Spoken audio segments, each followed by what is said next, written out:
Hawaii, Pacific playground where tourists come for fun in the sun, to kick back and enjoy the natural and man-made wonders of America's 50th state. But beneath this thin veneer of 200 years of civilization, there's another Hawaii, one of Kapu's, kahunas, and places of darkness. British navigator Captain James Cook discovered the Hawaiian Islands in 1778 while on his way to Alaska in search of the Northwest Passage.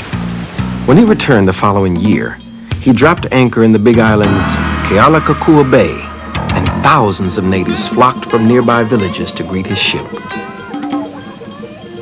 One was a young war chief named Kamehameha, who was described by Cook's Lieutenant King as possessing the most savage face I ever beheld. Cook and his crew could not have known the young war chief's potential greatness, for it was Kamehameha who, with the aid of a great fleet of war canoes, united the scattered islands into the Kingdom of Hawaii.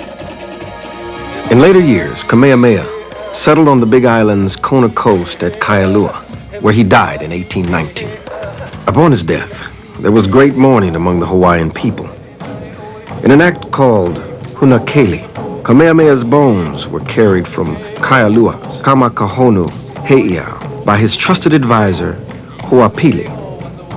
They were buried with all of his worldly possessions in a pre-selected cave.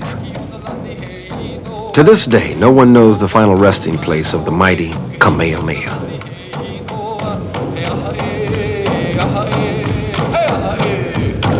In Honolulu's famous Bishop Museum, one can see samples of the types of precious artifacts that Hawaiian oral history says were interred with Kamehameha's remains. Here, a feathered idol with mother-of-pearl eyes and a mouth of dog's teeth. And here, finely crafted royal capes made from the feathers of the o'o and iiwi birds.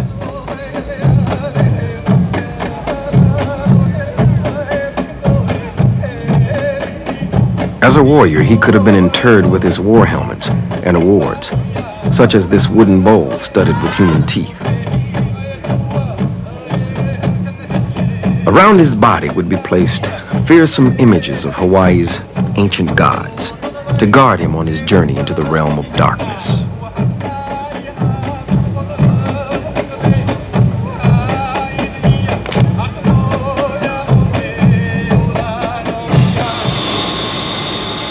To research this story, our treasure crew flew to the Big Island of Hawaii and landed at the Kailua Airport on the Kona coast.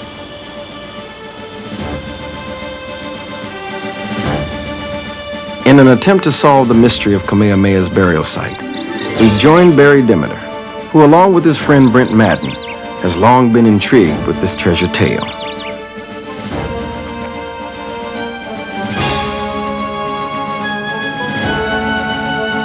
Barry and Brent first drive to the Big Island's northern coast. Here in the small village of Haui, a statue of the great Kamehameha stands in the town square, his outstretched arm pointing toward the lonely rock-bound coast to a spot seldom visited by tourists. It was here on Opolu Point that Kamehameha I was born, sometime between 1753 and 1760. When he was of age, the great Kamehameha was consecrated here at the massive Moakini Luakini Heiau, a place of worship and human sacrifice first constructed in 480 AD. The size of 2 football fields, Mo'okini Heiau's walls are 30 feet high. It is constructed of water-worn basalt stones from the Pololu Valley, over 14 miles away.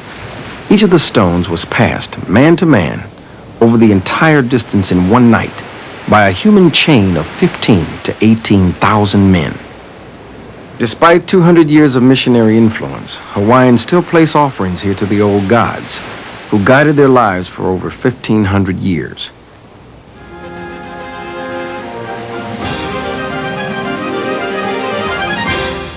As Kamehameha grew into manhood, his contemporaries knew he was destined for greatness. Here in Hilo rests the Naha stone, thought to have once been part of a gateway to an ancient temple. While still in his teens, It is said that Kamehameha lifted the 2.5-ton stone, thus fulfilling the kahuna's prophecies.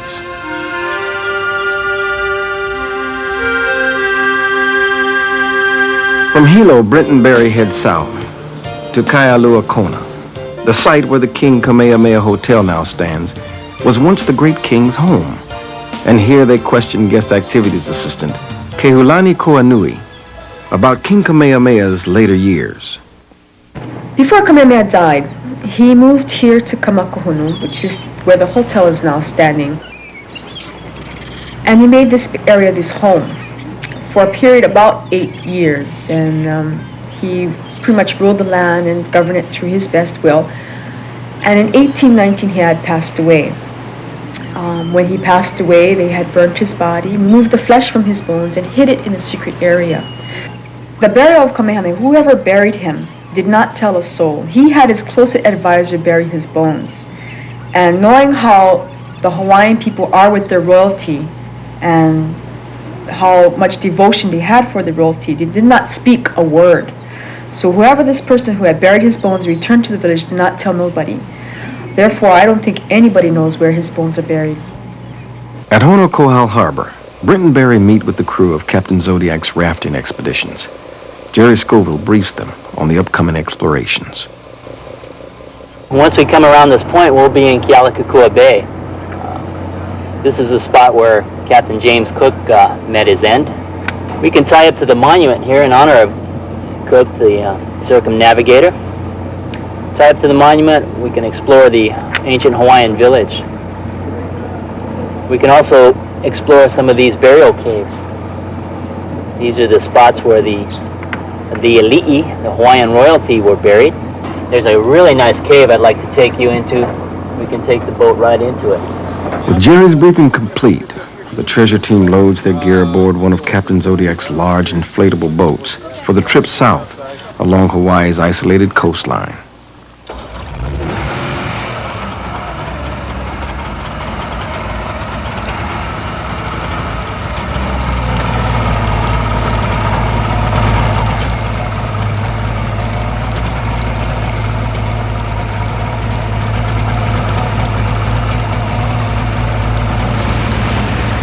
At the harbor entrance, Jerry hits the throttles and the twin 70-horsepower engines roar to life, driving the 23-foot inflatable along at bone-jarring speed. A few miles down the coast, Barry spots a humpback whale. From under the boat's driving console, Jim and Jerry produce a hydrophone and lower it into the water. The Kona coast is one of the humpback's calving and breeding grounds, and from the ocean's depths comes the eerie sounds of the great whale's calls.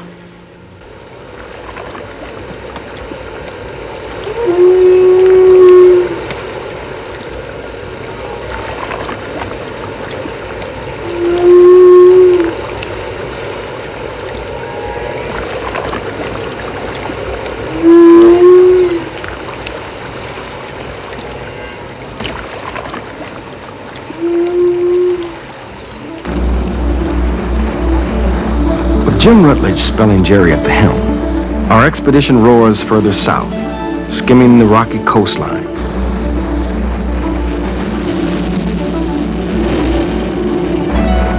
White sand beaches are far and few between. If you look along the shoreline, these round rocks that you see is an old canoe landing site. Hawaiians would use a site like this to launch their canoes, also haul them back up over into their village. Also, if you look back up amongst the trees, you'll notice a lot of moss-covered rocks. These are holly sites, or house platforms. This is an old fishing village. It was believed in the old days that there were 1 million people on this island alone. Yet today, we have just barely over 1 million people in the entire state. So you could find villages like this completely covering the Kona coast. Along this isolated coastline, the cliffs are honeycombed with volcanic caves. Some, such as this one, are large enough to drive the boat into, and Jerry maneuvers the inflatable in close enough for Jim and Barry to disembark and check out a lava tube opening.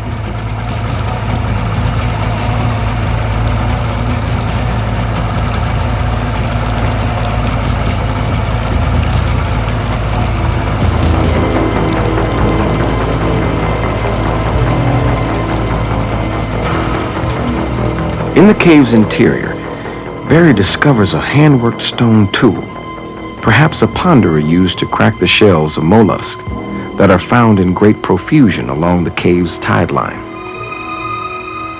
The Seacoast lava tube was not a burial cave of the ancients, but the old pounder was a fascinating find. Now it's time to head further south and search for the caves of the kings.